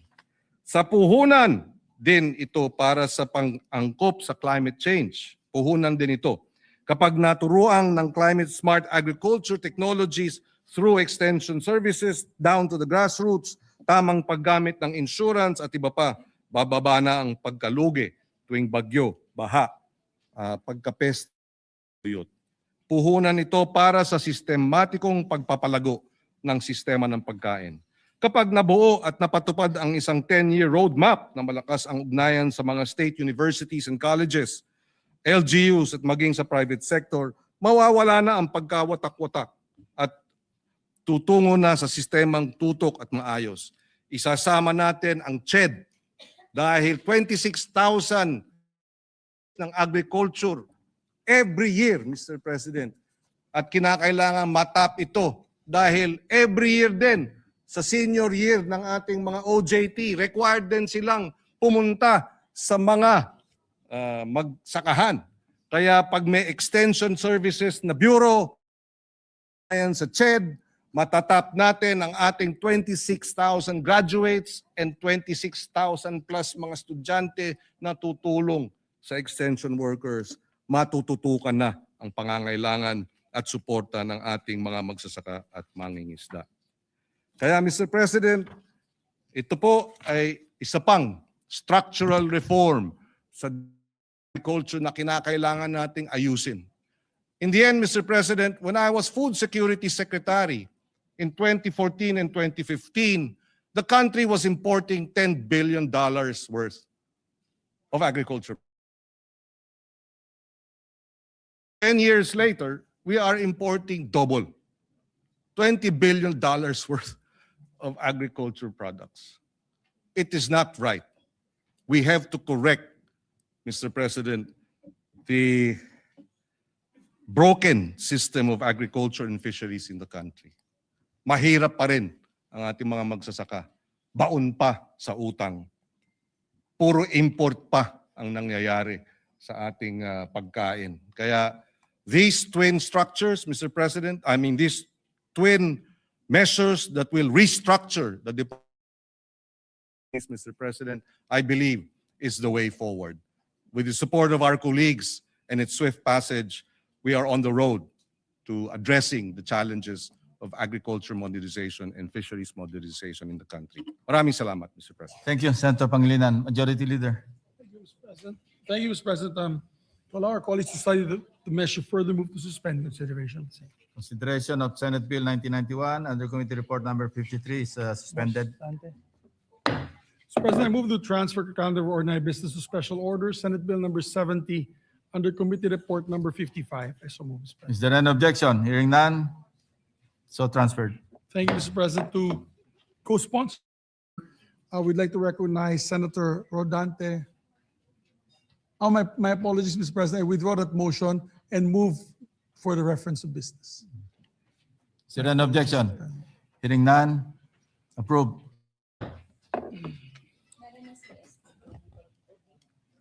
Reference of business. Message from the House of Representatives informing the Senate that 16 March 2026 is passed the following House Bills. In which House Bill number 1006 titled An Act Establishing an Inspection Office of the Maritime Industry Authority in the municipality of Nasipit, province of Agusan del Norte, and appropriating funds therefore.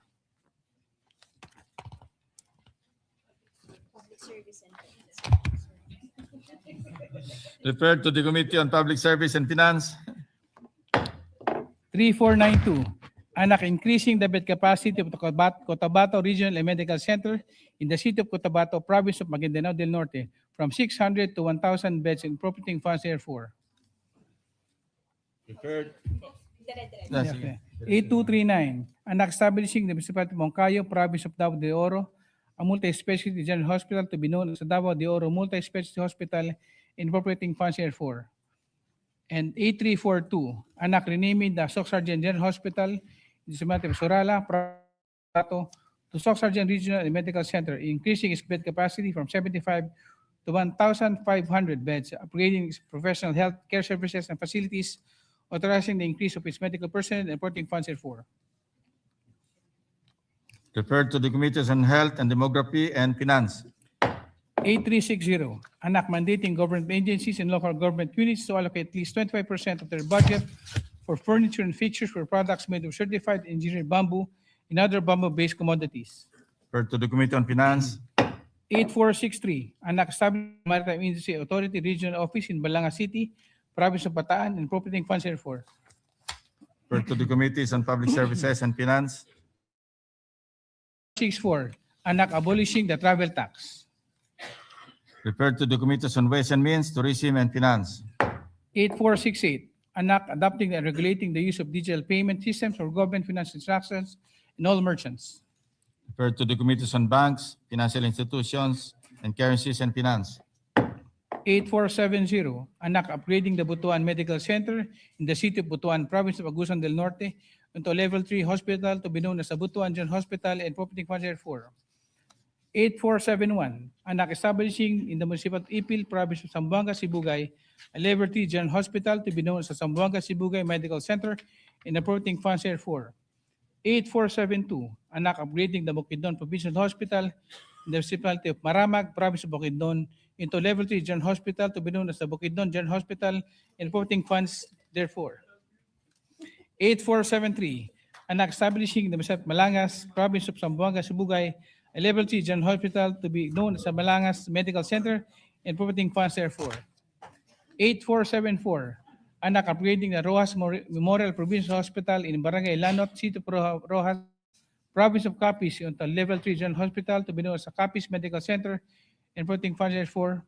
And House Bill numbers 8475, anak establishing in the municipality of Pontevedra, Province of Capiz, a level 3 General Hospital to be known as the Capiz General Hospital and appropriating funds therefore. To the Committees on Health and Demography and Finance. 8476, anak expanding the coverage of tertiary education subsidy, amending for the purpose of Public Number 10931, otherwise known as the Universal Access to Quality Tertiary Education Act, and putting funds therefore. 8477, utilizing the Presidential Merit Scholarship Program, integrating the Bagong Pilipinas Merit Scholarship Program into national framework to support top performing students, and putting funds therefore. To the Committees on Higher, Technical, and Vocational Education and Finance. Resolutions. Resolution number 349, directing the appropriate Senate committee to conduct an inquiry in the legislation on the effects of undertaking of government agencies to ensure prudent fiscal management in the implementation of Republic Number 12314, the 2020 General Operations Act in light of the Middle East conflict by Senator Gatchalian. To the Committee on Finance. 350, resolution creating an ad hoc committee to proactively address the issues and challenges that the country is facing as a result of in relation to the ongoing conflict between the United States, Israel, and Iran that significantly impacted the oil-producing countries in the within the view of establishing a national consensus for a clear, coordinated, and comprehensive contingency plan to address the socio-economic crisis and prevent stagnation of the economy by Senator Soto III, Zubiri, and Cayetano AP. Committee on Rules. Committee reports. Committee report number 54, prepared and submitted by the Committee on Urban Planning, Housing and Resettlement on Senate Bill number 1992 with Senator Estrada and Escudero as authors are titled, Anak Enhancing the Capacity of Government to Implement Socialized Housing Projects by Improving and Nationalizing Land Acquisition and Utilization, amending the purpose of number 7279, otherwise known as the Urban Development and Housing Act of 1992, recommending its approval in substitution of Senate Bill number 934 by Senator Escudero. The calendar for ordinary business.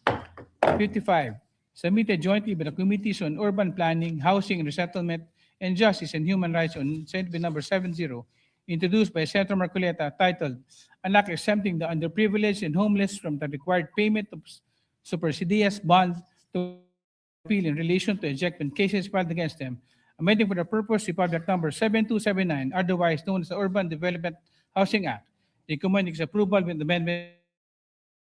Calendar for ordinary business. Majority Leader. Thank you very much, Mr. President. Mr. President, with that, I move to transfer from the calendar of ordinary business to special order, Senate Bill number 70 under Committee Report number 55. Is there an objection? Hearing none. Senate Bill number 70. So transferred. Secretary will please read the title of the measure.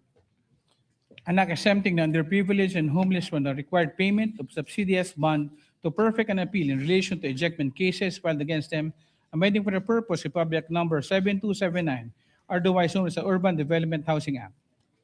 Thank you, Mr. President. We recognize to co-sponsor the measure, Senator Rodante Marcoleta.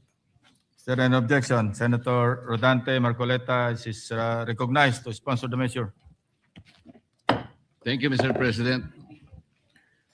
Mr. President, I rise to co-sponsor Senate Bill number 70 under Committee Report number 55, a measure that seeks to uphold one of the most fundamental principles of justice, that access to courts must not depend on one's capacity to pay, but on the merits of one's cause. First of all, Mr. President, I'd like to thank the sponsor, Senator Chis Escudero, whose sponsorship speech he wishes to be inserted into the records, for supporting and sponsoring this bill. This measure addresses a harsh and often overlooked reality by our most vulnerable sectors, the underprivileged and the homeless, when they are subjected to ejectment proceedings. Thus, the bill I authored seeks to exempt the underprivileged and the homeless from the required payment of supersedeas bond in perfecting appeal in relation to ejectment cases filed against them. For families already struggling to survive, for individuals with no stable sources of income, and for the homeless with no means at all, the requirement to post a supersedeas bond becomes an insurmountable barrier, which is not merely a procedural requirement, but a denial of the right to appeal. Mr. President, in most cases, families facing eviction are unable to pursue legitimate remedies because they cannot afford to pay the bond required to stay the execution of judgment while their appeal is pending. This measure seeks to correct that injustice. This is a bill I have been pushing since my time as a member of the House of Representatives, grounded in the belief that our legal system must be responsible to the realities faced by most vulnerable sectors of our society. And I am truly glad to see this measure finally come to fruition. Thank you, Mr. President. Thank you, Senator Marcoleta. Majority Leader. Yes, to allow our colleagues to study to suspend consideration of the same. Suspended. Mr. President, with the permission of the body, I move to take up proposed Senate Resolution number 350. I so move, Mr. President. Is there an objection? Proposed Senate Resolution number 350 is in order. May we ask the Secretary to read the title of the resolutions? Secretary is directed to read the title of the measure. Resolution creating an ad hoc committee to proactively address the Marami issues tayo. and challenges that the country is facing as a result of in relation to the ongoing conflict between the United States, Israel, and Iran that significantly impacted the oil-producing countries in the Middle East. Within the view, establish a national consensus of clear, coordinated, and comprehensive contingency plan to address the socio-economic crisis and prevent stagflation of the economy. Mr. President, on the part of the minority, we move to recognize to co-sponsor the said measure no other than Senator Rodante Marcoleta, Mr. President. Is there an objection? Senator Rodante Marcoleta. Thank you, Mr. President. Mr. President, I rise to co-sponsor Senate Resolution number 350, create oversight for timely and effective crisis strategy, or PROTEC. A timely and necessary measure to proactively address the issues and challenges we face as a result of and in relation to the ongoing conflict involving the United States, Israel, and Iran. This resolution is anchored on a simple yet urgent principle: preparedness over reaction. At a time when global tensions are escalating and uncertainties ripple across regions, we are reminded, although geographically distant, is by no means insulated from the social and economic impacts of international conflicts. As the geopolitical tensions appear to have no end yet in sight, we cannot just sit by and watch while they're out, affecting our nation and our citizens in the process. The volatility in the Middle East, particularly in oil-producing countries, price stability and overall economic resilience. We cannot solely rely and wait for the plans of the executive.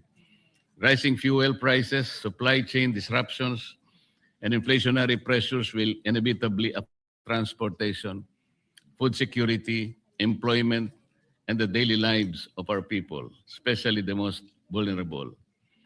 And it is precisely during these unprecedented times that the Senate must stand united and enact all efforts to help our kababayan this developing international crisis.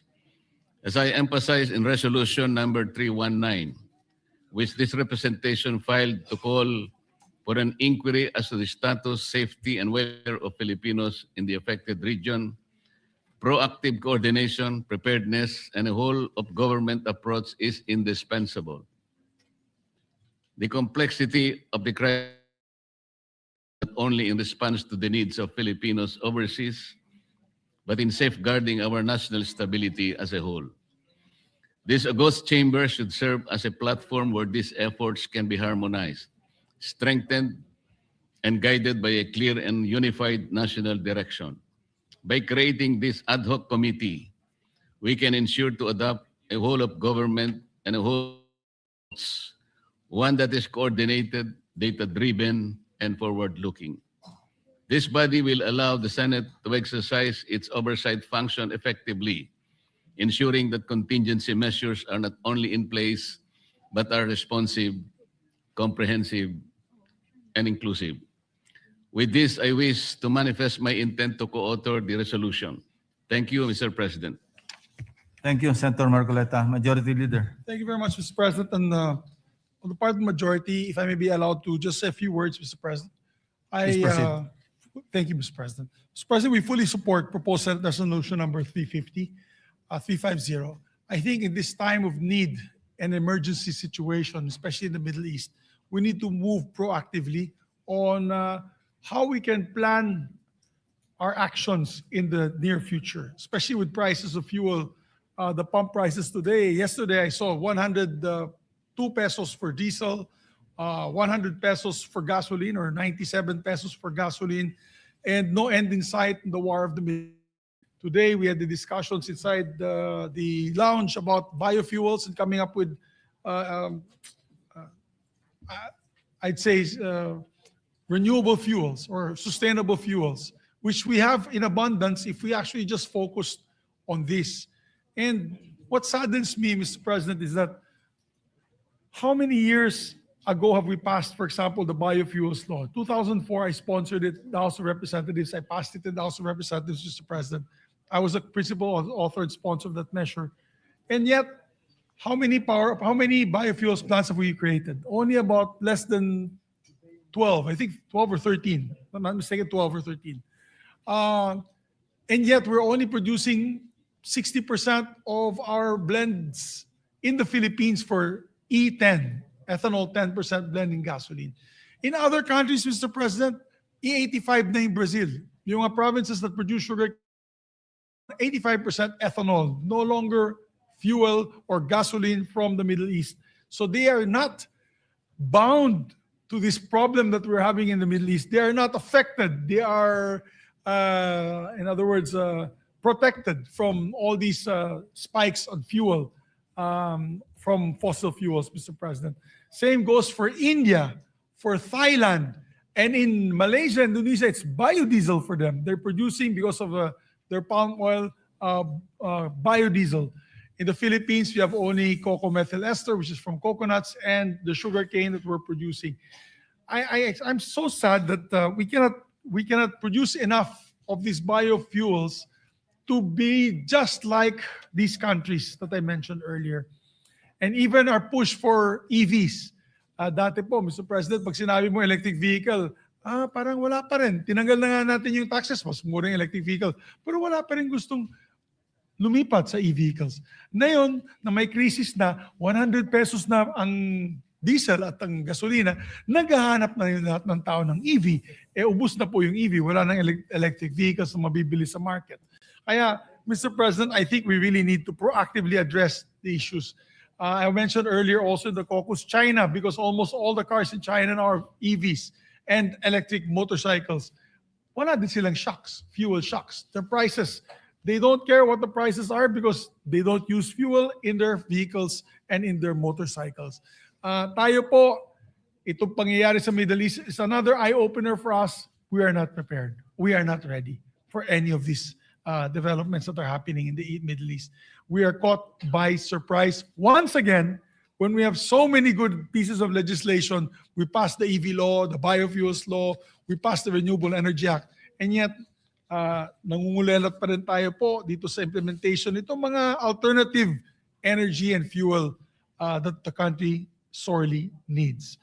So, Mr. President, I laud the proponents of this measure, and that, of course, with the permission of the body, later on, I will move for its adoption. So, thank you very much, Mr. President, for this. Thank you, Senator Subiri. Mr. President, and also, just a reminder, this will also give additional work to the chairman of this ad hoc committee, which is Senator Gatchalian, who is here listening intently, because he will be the ad hoc chairman.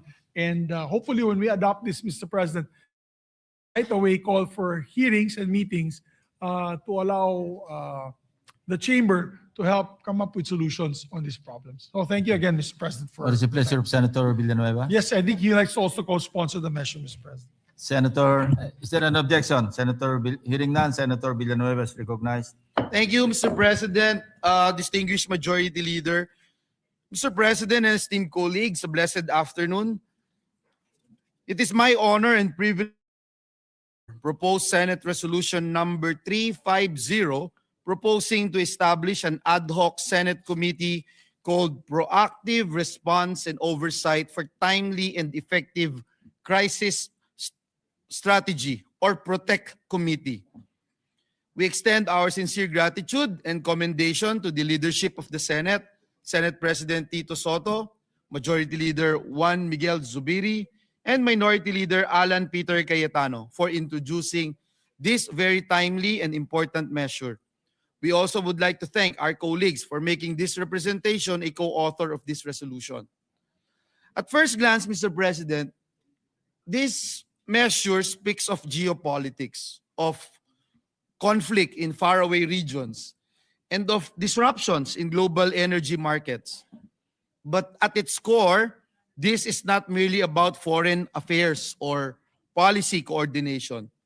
Ginoong Pangulo, tungkol po ito sa araw-araw na buhay ni Juan de la Cruz. Ito po ay tungkol sa jeepney driver na araw-araw ay kinakabahan sa patuloy na pagtaas ng presyo ng diesel.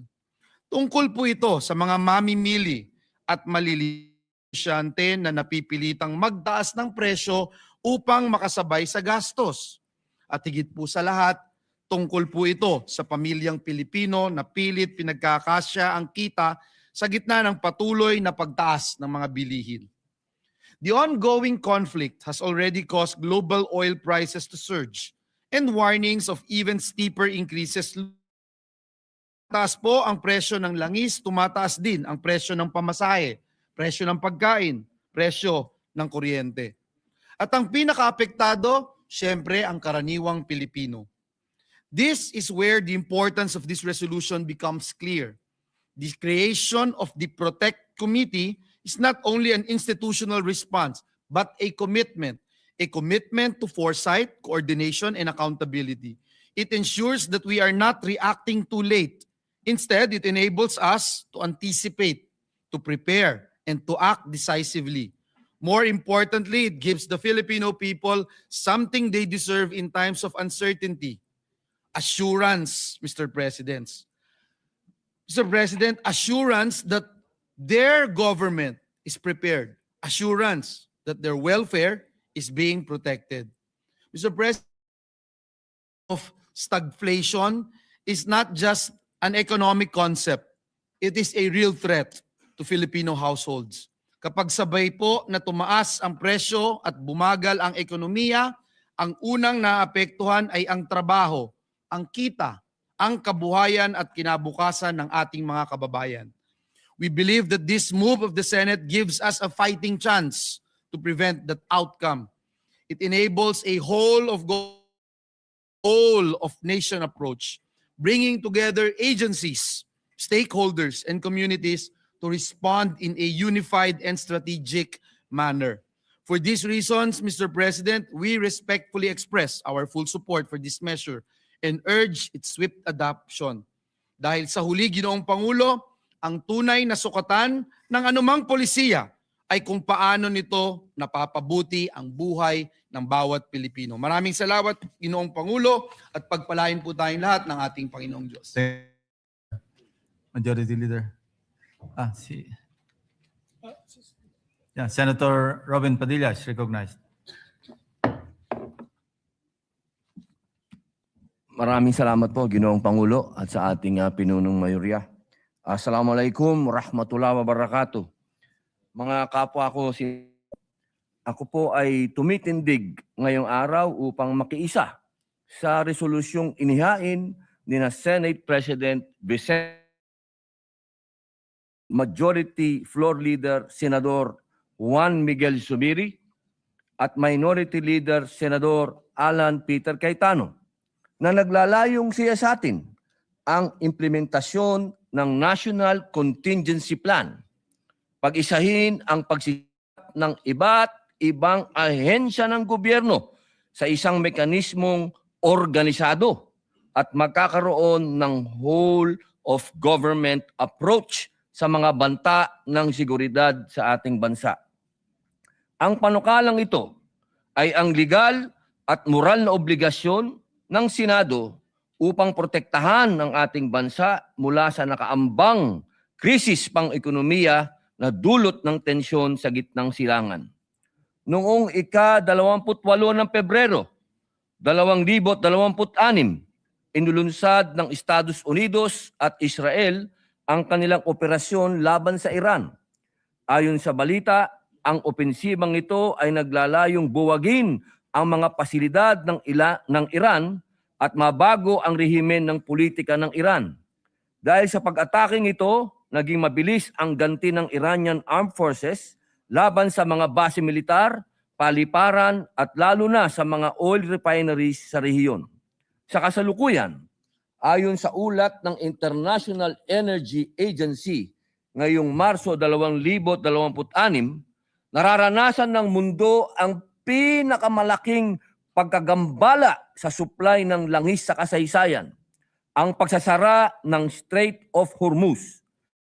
Tumadaan ang humigit kumulang na 20% ng pandaigdigang supply ng langis at liquefied natural gas ay isang direktang atake sa katatagan ng ating ekonomiya.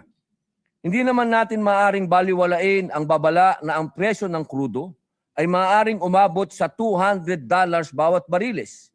Dahil para sa Pilipinas, ito po ay nangangahulugan ng stagflation, ang mapanganib na kombinasyon ng matamlay na paglago ng ekonomiya, mataas na kawalan ng trabaho, at mabilis na pagtaas ng presyo ng bilihin. Pangalawa, panganib sa OFWs, ang kaligtasan ng milyong-milyong Pilipino sa Middle East at ang daloy ng kanilang remittances na bumubuhay sa ating bansa. Krisis sa pagkain at enerhiya, ang mabilis na pagtaas ng gastos sa transportasyon na tiyak na magpapalala sa malnutrisyon at kahirapan sa mga vulnerable sektor.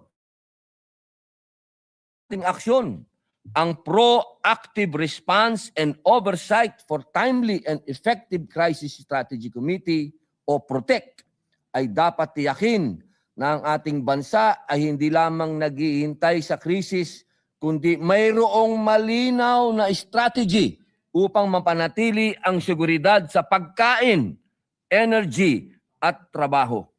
Ginoong Pangulo, ang 9th Constitution ay malinaw. Ang Estado ay may tungkuling protektahan ang buhay, kalayaan at kabuhayan ng mamamayan. Hindi nating maaring pabayaan ng ating bayan ay maipit sa krisis na hindi natin pinaghandaan. Kaya naman buong puso kong sinusuportahan ang pagpasa ng resolusyong ito at ipahayag ang aking mithiin na maging kapwa may akda ng nasabing panukala. Ang resolusyong ito ay ang unang hakbang upang matiyak na ang Pilipinas ay mananatiling matatag sa gitna ng unos ng pandaigdigang geopolitika. Naway gabayan tayo ng may kapal sa ating mga desisyon. Naway manaig ang kapayapaan at naway lagi nating unahin ang kapakanan ng bawat Pilipino, ang hindi sumama sa kahit na sinong naghahanap ng gera, kundi maging independent. Maraming salamat po. Thank you, Senator Oben Padilla. Mr. President, with that, I move to adopt Senate Resolution number 350. So moved. Is there any objection? Hearing none, Senate Resolution number 350 is hereby adopted. Thank you very much, Mr. President. We can already... Senator Sherwin Gatchalian is yes, Senator Sherwin requesting to Gatchalian. have the floor. Thank you, Mr. President. Una-una sa lahat, nagpapasalamat po ako sa tiwala at kumpiyansa na ibinigay po ng ating Senado. Nakita ko po sa resolution na tayo po itinalaga bilang head or chairperson nitong ad hoc committee. At kasama sa ating mga kababayan, ito pong nakikita ho natin ay hindi po kasalanan ng ating Pangulo, kasalanan ni Vice President Sara Duterte, hindi po kasalanan ng Senado, hindi po kasalanan ng Kongreso. Ito pong nangyari ay wala po sa kontrol natin lahat. Ito po ay isang conflict na nangyayari po sa labas ng Pilipinas, pero ang epekto ay ramdam na ramdam natin. Kikita ho natin, itong epekto ay initial pa lang. No? Ito ay paumpisa pa lang. Dahil kung ito po ay magtuloy-tuloy, yung mga nabanggit po ni Senator Robin, ni Senator Joel Villanueva, ito po ay kakalat na sa ating ekonomiya. Makikita natin, tataas po ang presyo ng pagkain, tataas po ang presyo ng bilihin. At kung matatandaan ho natin, last 2025, bumagal rin po yung ating ekonomiya. So pumapasok po tayo sa isang senaryo na mabagal na po ang paglago ng ating ekonomiya. Kaya posible rin po yung tinatawag na stagflation, kung saan mabagal po ang paglago ng ekonomiya pero mataas naman ang pagtaas ng presyo ng bilihin. Kaya nagpapasalamat po ako sa mga may akda nitong resolution dahil ang pinakamahalagang operative word sa resolution ay proactive. Mapag-usapan natin ito, makita natin yung iba't ibang elemento nitong krisis na tingin ko pwede mangyari dahil pwede itong kumalat sa ekonomiya, pwedeng kumalat to sa presyo ng bilihin at eventually, kung ito pa ay humaba, pwede rin itong kumalat sa unemployment dahil nakita na ho natin nung January ay tumaas po yung ating unemployment figures. Kaya mga kasama, itong being proactive ay isang napakaganda pong hakbang na gagawin ng Senado. Yung mga recommendations ho natin ay napakaganda rin po. Ang akin ninanais, sinuhope ko, hindi ho natin magamit yung recommendation at solution dahil sana ay bumalik na ho sa normal. Pero kung hindi po ito bumalik na normal, nakahanda ho tayo kung ano po yung dapat gawin ho natin. Salamat po ako muli sa ating mga kasamahan sa tiwala at kumpiyansa at kakailangan ho natin ang tulong ng bawat isa para po malampasan ho natin itong krisis na hinaharap po natin. Maraming salamat po. Thank you, Senator Gatchalian. Thank you very much, Mr. President. Mr. President, also for the record, Senator Raffy Tulfo and Senator Jigo Estrada would like to be made co-authors and their speeches to be inserted for the record, Mr. President. An objection, hearing none, approved. Mr. President, with the conformity of the body, I move that we adopt House Concurrent Resolution number 12 as an amendment to the Senate Concurrent Resolution adopted last February 2, 2026. These are concurrent resolutions on the National Education and Workforce Development Plan. I so move. Is there an objection? Hearing none, approved. For what? Let's go home.